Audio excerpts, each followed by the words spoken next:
بسم اللہ الرحمن الرحیم۔ ناظرین، ہر وہ انسان جو آپ کے سامنے دوسروں کی برائی کرتا ہے اس سے یہ امید ہرگز نہ رکھیں کہ وہ دوسروں کے سامنے آپ کی تعریف کرے گا۔ ناظرین، نبی کریم صلی اللہ علیہ وآلہ وسلم نے فرمایا، جس شخص کو یہ پسند ہو کہ اس کی عمر دراز ہو اور اس کے رزق میں اضافہ ہو تو اسے چاہیے کہ وہ اپنے والدین کے ساتھ نیک سلوک کرے اور ان پر صدقہ بھی کرے۔ ناظرین، روسی کہاوت ہے کہ اگر غریب خوراک مہیا نہ کریں تو امیروں کو پیسے کھانے پڑیں۔ کچے چاول زیادہ مت کھائیں، اس سے گردوں میں پتھری ہوتی ہے۔ ناظرین، رسول اللہ صلی اللہ علیہ وآلہ وسلم کا ارشاد ہے، ولیمے کا وہ کھانا بدترین کھانا ہے جس میں صرف مالداروں کو اس کی دعوت دی جائے اور محتاجوں کو نہ کھلایا جائے۔ رات کو خالی پیٹ سونے سے طاقت میں کمی ہوتی ہے۔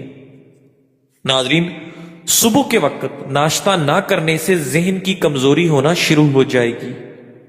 شام 7 سے 10 بجے کے درمیان کا وقت فیصلہ کرنے کا زیادہ مناسب وقت ہوتا ہے، کیونکہ اس وقت آپ کا دماغ زیادہ ایکٹیو ہوتا ہے۔ ناظرین گرامی، خود کی ہر جگہ تعریف مت کریں ورنہ سامنے والا آپ پر یقین نہیں کرے گا۔ جب آپ مسکراتے ہیں تو آپ کے جسم میں توانائی کئی گنا بڑھ جاتی ہے۔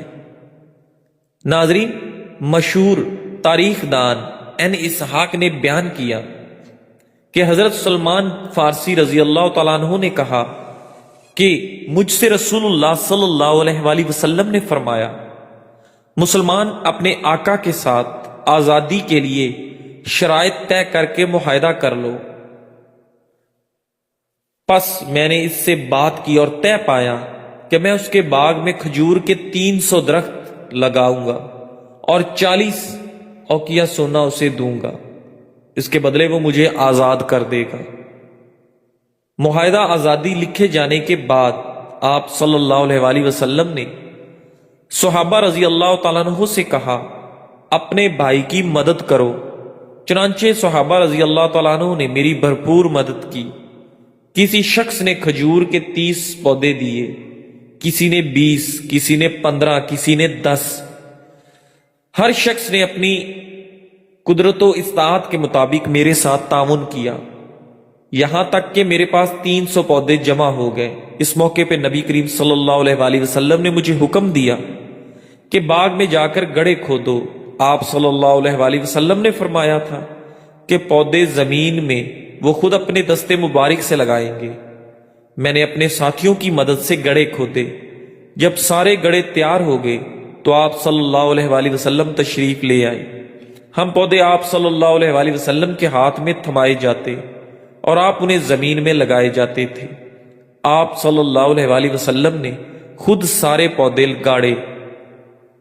اس ذات کی قسم جس کے قبضے میں سلمان رضی اللہ تعالیٰ عنہ کی جان ہے، ان پودوں میں سے کوئی ایک بھی نہ سوکھا نہ مرا، سارے پودے پلے بڑھے اور خوب پھل دیا۔ ناظرین، اب کھجوریں لگانے کی شرط پوری ہو گئی تھی، مگر 40 اوقیہ سونا دینا باقی تھا۔ وہ کہاں سے آئے گا؟ میں اسی سوچ میں تھا کہ ایک سریا سے صحابہ لوٹے اور مرغی کے انڈے کے برابر سونے کی ایک ڈالی مجھے لا دی۔ جب وہ سونا آپ صلی اللہ علیہ وآلہ وسلم کے ہاتھوں میں پہنچا تو آپ نے میرے بارے میں پوچھا۔ میں حاضر ہوا تو آپ نے فرمایا، سلمان، یہ سونا لے جاؤ اور اپنے آقا کو ادائیگی کر کے آزادی حاصل کرو۔ میں نے عرض کیا، یا رسول اللہ صلی اللہ علیہ وآلہ وسلم، یہ کیسے پورا ہوگا؟ آپ صلی اللہ علیہ وآلہ وسلم نے اس کے اوپر اپنی زبان پھیری اور فرمایا، اسے لے جاؤ اور تول دینا، یہ پورا ہو جائے گا۔ وہ ڈلی لے کر میں اپنے صاحب کے پاس گیا اور اسے سونا تول کر دیا اور یہ پورے 40 اوقیہ ہوا۔ ناظرین، چاکلیٹ میں موجود اینٹی آکسیڈنٹ وزن کو متوازن رکھنے، موڈ بہتر بنانے اور دل کی صحت کو سہارا دینے میں مدد دیتے ہیں۔ چاکلیٹ موڈ کو خوشگوار کرنے اور خوشی حاصل کرنے کا بہترین ذریعہ ہے۔ کیونکہ اس میں ایسے کمپاؤنڈ ہوتے ہیں جو ڈوپامین ریلیز کرتے ہیں جس سے انسان کو خوشی محسوس ہوتی ہے۔ ناظرین گرامی، البتہ چاکلیٹ کا زیادہ استعمال ہاضمے میں دشواری پیدا کر سکتا ہے۔ ڈارک چاکلیٹ میں موجود کیفین نیند میں خلل ڈال سکتی ہے اور دل کی دھڑکن میں اضافہ کر سکتی ہے۔ ناظرین گرامی، صحیح بخاری میں حضرت عدی رضی اللہ تعالیٰ عنہ سے روایت ہے کہ میں خدمت نبوی میں بیٹھا تھا کہ ایک آدمی نے آ کر فاقہ کی شکایت کی، پھر دوسرے آدمی نے آ کر رہزنی کی شکایت کی۔ آپ صلی اللہ علیہ وآلہ وسلم نے فرمایا، عدی، تم نے ہیرا دیکھا ہے؟ اگر تمہاری زندگی دراز ہوئی تو تم دیکھ لو گے کہ حوج نشین عورت تہرا سے چل کر آئے گی، خانہ کعبہ کا طواف کرے گی اور اسے اللہ کے سوا کسی کا خوف نہ ہوگا۔ اور اگر تمہاری زندگی دراز ہوئی تو تم کسرا کے خزانے فتح کرو گے، اور اگر تمہاری زندگی دراز ہوئی تو تم دیکھو گے کہ آدمی چلو بھر کر سونا یا چاندی نکالے گا اور ایسے آدمی کو تلاش کرے گا جو اسے قبول کرے گا، تو کوئی اسے قبول کرنے والا نہ ملے گا۔ اسی روایت کے آخر میں حضرت عدی رضی اللہ تعالیٰ عنہ کا بیان ہے کہ میں نے دیکھا کہ حوج نشین عورت تہرا سے چل کر خانہ کعبہ کا طواف کرتی ہے اور اسے اللہ کے سوا کسی کا خوف نہیں، اور میں خود ان لوگوں میں تھا جنہوں نے کسرا بن حرمز کے خزانے فتح کیے۔ اور اگر تم لوگوں کی زندگی دراز ہوئی تو تم لوگ وہ چیز بھی دیکھ لو گے جو نبی ابو القاسم صلی اللہ علیہ وآلہ وسلم نے فرمائی تھی کہ آدمی چلو بھر سونا یا چاندی نکالے گا۔ ناظرین، مراقبہ، گہری سانسیں اور فطرت کے ساتھ وقت گزارنا تناؤ کم کرنے میں مددگار ہے۔ محققین کے مطابق 10 سے 15 منٹ کی مسلسل چہل قدمی دل کے امراض اور قبل از وقت موت کے خطرات کو نمایاں طور پر کم کرتی ہے۔ ناظرین، دوپہر کے وقت پیاز کے ساتھ روٹی کھانے والا جلدی بوڑھا نہیں ہوگا۔ کلونجی کھانے سے بدن کی خشکی دور ہو جائے گی۔ زیادہ مرچ مسالہ استعمال مت کرو ورنہ مثانے میں انفیکشن ہو سکتا ہے۔ نہار منہ رنگ برنگے پھولوں کو دیکھ لینے سے آپ کی نظر کمزور نہیں ہوگی۔ ناظرین، زبان پر نیلے رنگ کی لکیریں گردے میں پتھری کی علامت ہیں۔ ناظرین، شکر قندی کے اوپر زیتون کے تیل کے چند قطرے ڈال کر کھاؤ تو دماغ کی نسیں کھل جاتی ہیں۔ ناظرین گرامی، جس سے دماغ تیزی سے کام کرنے لگتا ہے، بدن کی الرجی کو دور کرنا چاہتے ہو تو بکری کا دودھ بغیر چینی کے پی لو۔ لیمو جگر کو صاف کرنے میں بہت مفید ہے۔ ناظرین، روزہ رکھ لینے سے پٹھوں کا بوجھ کم ہو جاتا ہے اور بلڈ پریشر متوازن رہتا ہے۔ بالوں میں پیاز کا رس لگانے سے آپ کے بال گرنا بند ہو جائیں گے۔ ناظرین، زیادہ ٹھنڈا پانی دل کی نسیں کمزور کر دیتا ہے جو کہ دل کے دورے کا سبب بنتی ہیں۔ زبان پر کٹ کے نشانات ہوں تو جگر کے خراب ہونے کی ٹھوس علامت ہے۔ ناظرین، صبح کو جلدی آنکھ کا کھل جانا اللہ کریم کے راضی ہونے کی نشانی ہے۔ الائچی والا دودھ پی لیا کرو، آپ کو جوڑوں کا درد نہیں ہوگا۔ ناظرین، نمکین لسی پینے سے آپ کے جگر کو طاقت ملتی ہے۔ ہر وقت ناراض رہنے سے چڑچڑے پن کی بیماری بہت تیزی سے آتی ہے۔ ناظرین، اگر گھر میں مچھر بہت زیادہ آتے ہوں تو کچھ فاصلے پر کالا کپڑا لگا دیں۔ اس طرح مچھر آپ کو ہرگز نہیں ستائیں گے اور کالے کپڑے پر بیٹھ جائیں گے۔ ناظرین، صبح نہار منہ انڈے کی زردی دودھ میں ملا کر پینے سے 3 ماہ میں رنگ سرخ اور سفید ہو جائے گا۔ نمکین پانی کا غرارے منہ میں موجود بیکٹیریا ختم کرتا ہے اور سوجن کم کرتا ہے۔ نیم گرم پانی میں 1 چمچ نمک شامل کریں، دن میں 2 سے 3 بار کلی کریں۔ یہ طریقہ دانتوں کے ساتھ ساتھ مسوڑوں کی صحت کے لیے بھی مفید ہے۔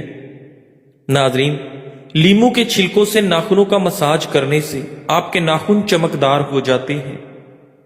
چاکلیٹ میں کیلوریز اور چکنائی بہت زیادہ ہوتی ہے، جس سے زیادہ مقدار میں استعمال کرنے پر آپ کا وزن بڑھ سکتا ہے۔ ناریل کے تیل میں موجود قدرتی اجزاء دانتوں کو بیکٹیریا سے محفوظ رکھتے ہیں۔ ایک چمچ ناریل کا تیل 10 سے 15 منٹ منہ میں گھمائیں، پھر تھوک دیں یا روئی میں تیل لگا کر متاثرہ دانت پر رکھیں۔ اسے روزانہ برش سے پہلے استعمال کریں تاکہ دانت صاف اور مضبوط رہیں۔ ناظرین، ماہرین صحت کے مطابق بدلتے موسم میں نزلہ، زکام، کھانسی، سینے کی بلغم، جوڑوں کے درد، پٹھوں کی کمزوری اور سردی سے بچاؤ کے لیے مرغی کے پنجوں کا سوپ انتہائی مفید چیز ہے۔ ناظرین، لہسن اپنے اینٹی بیکٹیریل اور اینٹی فنگل خصوصیات کی وجہ سے دانتوں کے کیڑے ختم کرنے میں نہایت مؤثر ہے۔ ایک بس پہاڑی علاقے سے گزر رہی تھی، اچانک بجلی چمکی، بس کے قریب آئی اور واپس چلی گئی۔ بس آگے بڑھتی رہی۔ آدھا گھنٹے بعد بجلی دوبارہ آئی، بس کے پچھلے حصے کی طرف لپکی، لیکن وہ واپس چلی گئی۔ بس آگے بڑھتی رہی۔ بجلی ایک بار پھر آئی، وہ اس بار دائیں سائیڈ پر حملہ آور ہوئی، لیکن تیسری بار بھی واپس لوٹ گئی۔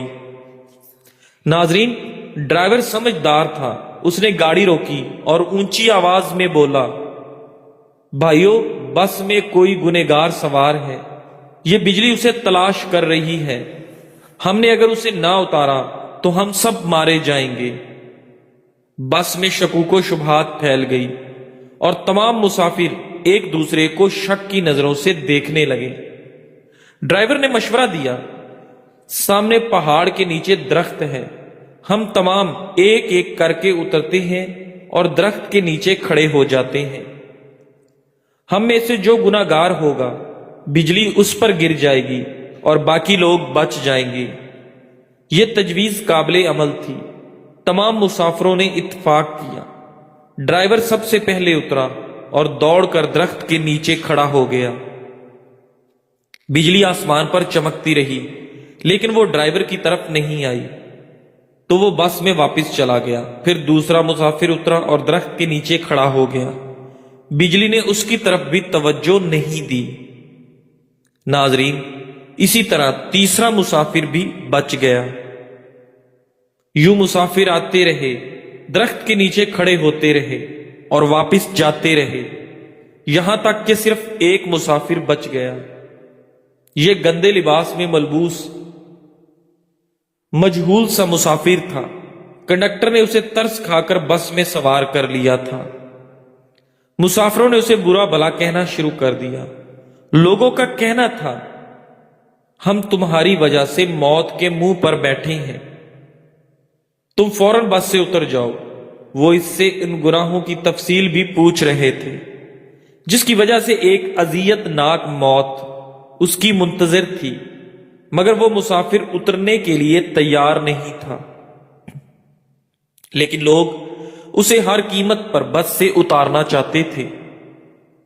ناظرین، مسافروں نے پہلے اسے برا بھلا کہہ کر اترنے کا حکم دیا، پھر اسے پیار سے سمجھایا اور آخر میں اسے گھسیٹ کر بس سے نیچے اتارنے لگے۔ وہ شخص کبھی کسی سیٹ کی پشت پکڑ لیتا تھا، کبھی کسی راڈ کے ساتھ لپٹ جاتا تھا اور کبھی دروازے کو جپھا مار لیتا تھا، لیکن لوگ باز نہ آئے۔ انہوں نے اسے زبردستی گھسیٹ کر اتار دیا اور ڈرائیور نے بس چلا دی۔ بس جوں ہی گنہگار شخص سے چند میٹر آگے گئی تو دھاڑ کی آواز آئی، بجلی بس پر گری اور تمام مسافر چند لمحوں میں جل کر کوئلہ بن گئے۔ در حقیقت وہ گنہگار مسافر 2 گھنٹوں سے مسافروں کی جان بچا رہا تھا۔ عامر بن قیس ایک زائد تابعی تھے۔ ایک شخص نے ان سے کہا، آؤ بیٹھ کر باتیں کرتے ہیں۔ انہوں نے جواب دیا، تو پھر سورج کو بھی ٹھہرا لو، یعنی زمانہ تو ہمیشہ متحرک رہتا ہے اور گزرا ہوا زمانہ واپس نہیں آتا، اس لیے ہمیں اپنے کام سے غرض رکھنی چاہیے اور بیکار باتوں میں وقت ضائع نہیں کرنا چاہیے۔ ناظرین، ناف اللہ تعالیٰ کی طرف سے ایک خاص تحفہ ہے۔ ایک 62 سال کی عمر کے ایک بوڑھے آدمی کو لیفٹ آنکھ سے صحیح نظر نہیں آ رہا تھا، خاص طور پر رات کو تو اور نظر خراب ہو جاتی تھی۔